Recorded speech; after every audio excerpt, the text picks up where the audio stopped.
Primero que nada, muchas gracias por la invitación. Bueno, a mí me corresponde un poco poner el contrapunto acá. Yo sé que aquí tenemos varios radioterapeutas y trataré de hacer un poco más dinámica este contrapunto. Así que a veces puede ser un poquito provocativo, pero es para tratar de hacerlo más entretenido.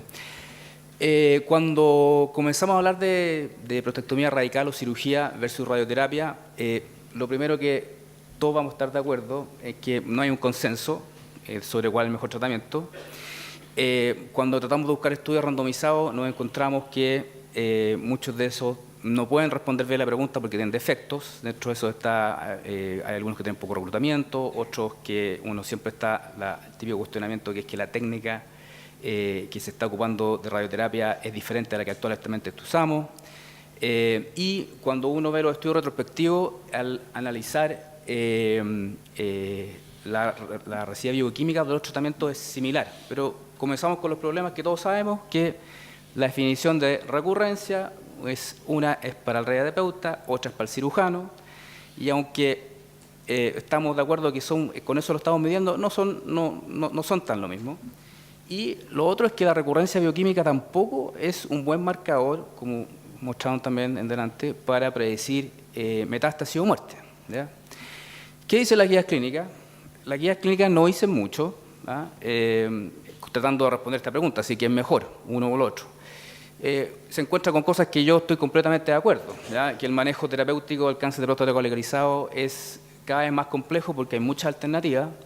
Se recomienda esto discutirlo en un comité, que eso me parece a mí que es fundamental. Acá estamos reunidos gente que se preocupa del cáncer y trata cáncer, y en ese sentido tiene que trabajar en conjunto el cirujano oncólogo, el radioterapeuta, el oncólogo, el psicólogo, todo un equipo que está preocupado y que entiende el problema de fondo, ¿ya?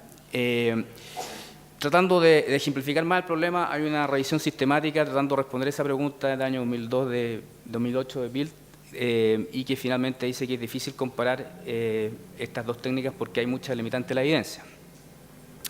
Entonces, ¿cómo podemos comparar esto? Y aquí tenemos que empezar a ocupar algunas herramientas que en ausencia de estudio randomizado, porque el estudio randomizado sería lo ideal, están la herramienta estadística del Propensity Score, y esa herramienta que permite ajustar covariantes es una herramienta que, si uno se pone a revisar las publicaciones que hay ocupando esta herramienta, van aumentando. Son alrededor de, yo encontré alrededor de 14, 15 que son las más importantes. Creo que a lo mejor el doctor Berlín conoce alguna otra más, o alguien de aquí que está presente, pero alrededor de 15. Y voy a presentarles, no las 15, pero las que yo creo que son más representativas.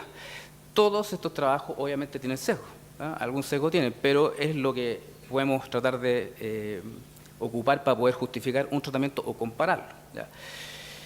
Está este trabajo que es la experiencia del Memorial Sloan Kettering y Baylor, que son 2.300 pacientes. Este estudio, como les digo yo, es un estudio que ocupa el Propensity Score. Ocupan IMRT en la rama de los pacientes tratados con radioterapia, y lo que se ve en este estudio es que la cirugía tiene, la probabilidad de metástasis a 8 años es menor con cirugía versus con radioterapia, ¿ya? Está otro trabajo que es el de Abdala. Esta es la base de datos, la CIR, que todos conocemos, que son 68.000 pacientes, y aquí se ve separados por pacientes de alto riesgo y bajo riesgo, según D'Amico, y para lo que es cáncer de mortalidad de cáncer específica, también existe diferencia en los dos grupos, aquí en los dos grupos, y tenemos otro trabajo también, la base de datos del Capture, que básicamente también nos muestra un poco lo mismo, que compara cirugía versus radioterapia versus hormonoterapia, y también hay un beneficio que es más claro para la cirugía, en términos de, acá el endpoint es sobrevida libre de enfermedad, ¿ya? Cáncer específica, ¿ya? Siguiendo eso, ya saliendo de los propensity scores, existe una revisión, es el único metaanálisis que por lo menos yo conozco, no sé si alguno ha salido del 2006, del Grupo Toronto. El doctor Berlin los debe conocer bien, el doctor Wallis, pero no son de Princess Margaret, son de Sunnybrook, que ellos trataron de evaluar esta pregunta, si cirugía o radioterapia para el tratamiento del cáncer de próstata localizado. Se hicieron esa pregunta que acabo de decir, y ocuparon también una escala que es la escala de Newcastle-Ottawa, que para evaluar los trabajos y ver qué cantidad de sesgo tenían, tratando de pasar y de elegir la mejor evidencia. Bueno, de ese trabajo nuevamente se ve que hay un beneficio para sobrevida global y cáncer específica para cirugía. Dentro de estos trabajos, yo quiero destacar que está el trabajo del doctor Merino, que es nuestra experiencia, la experiencia de la Universidad Católica, que es trabajo que se publicó en 2013, y que lo traigo acá porque representa un poco lo que probablemente nos pasa mucho de cómo estamos tratando a nuestros pacientes en nuestros centros. Son 1000 pacientes, todos tratados con IMRT, la mayoría de los pacientes fueron tratados con cirugía, y uno se da cuenta claramente que ¿qué es lo que pasa? Los pacientes con radioterapia son pacientes más añosos, son pacientes que tienen más antígenos, son pacientes que tienen más enfermedad, son pacientes que son más alto riesgo, ¿ya? Y cuando esto obviamente retrospectivo tiene todos sus sesgos que conocemos, pero en nuestra experiencia estamos contentos de poder mostrarla. Y con respecto a mortalidad global vemos que hay un beneficio para cirugía versus IMRT, y al separar de amigo vimos que con los pacientes bajo riesgo no hay diferencia en cáncer específica, mortalidad cáncer específica, pero sí en riesgo intermedio y alto. Entonces después seguimos el año 2016, estábamos todos esperando el PROTECT, el PROTECT no corría por responder la pregunta, que todos sabemos, y el PROTECT mostró, como había mostrado en otra diapositiva, de que cirugía, radioterapia y observación activa eran similares. El problema, es el argumento que nosotros cirujanos ocupamos para hablar sobre este trabajo, es que tiene limitaciones. Y dentro de las limitaciones está que es un estudio que lo criticamos porque tiene poco poder estadístico. Cuando se planificó este trabajo, la idea era tener una mortalidad de cáncer específica de un 10%, lo cual no ocurrió, fue solo 1%, solamente 17 pacientes se murieron por cáncer, de manera que ahí hay un problema y por eso pierde poder estadístico. Si uno revisa, la mayoría de los pacientes son Gleason 6, prácticamente el 80% de la serie son Gleason 6, pacientes que en teoría pueden no operarse, ¿ya? O que uno sabe que van a andar muy bien, ¿ya? El seguimiento solo a 10 años, efectivamente eso, como todos siempre podemos saber de que el cáncer de próstata es de lento crecimiento y 10 años puede ser poco, pero sin embargo es un trabajo así magnífico, un trabajo con mucho esfuerzo y es lo que hay. Y el protocolo de radioterapia fue que es un protocolo que obviamente siempre puede un radioterapeuta decir, bueno, esto no es lo que estamos haciendo hoy en día, ¿ya? Cuando uno, esto como en marco teórico, si decimos, bueno, ¿por qué en este contexto, por qué yo postulo a que la prostatectomía radical tiene menos mortalidad? Bueno, entonces yo, a lo mejor en forma provocativa, puedo decir de que la cirugía tiene un mejor control local, y eso es lo que yo creo, ¿ya? Pero obviamente para eso no hay buena evidencia. Lo que sí está claro, creo yo, es que cuando uno hace una prostatectomía radical, la etapificación es mejor. No solo la extensión, el grado de la enfermedad, uno sabe realmente qué es con lo que se está enfrentando, y en ese sentido uno puede elegir mejor una terapia adyuvante, y en ese sentido creo que la cirugía puede explicar por qué a lo mejor hay un poquito más de menos mortalidad, ¿ya? Y en ese sentido, en la misma línea, la terapia multimodal solamente se entiende si uno comienza por cirugía, en el fondo, hacer la prostatectomía de salvataje después de radioterapia, sabemos que es algo que de partida cuesta harto conseguirse un cirujano para hacerlo. ¿Por qué otras causas de diferencia de mortalidad? Puede ser también por el uso de la hormonoterapia, sabemos que tiene algunos riesgos, o la segunda neoplasia. Esas son cosas teóricas o dudas que dejo ahí. Pero además, no solamente hay un tema con respecto a la mortalidad, también hay evidencia también aquí de que hay complicaciones a más largo plazo con radioterapia versus cirugía, ¿ya?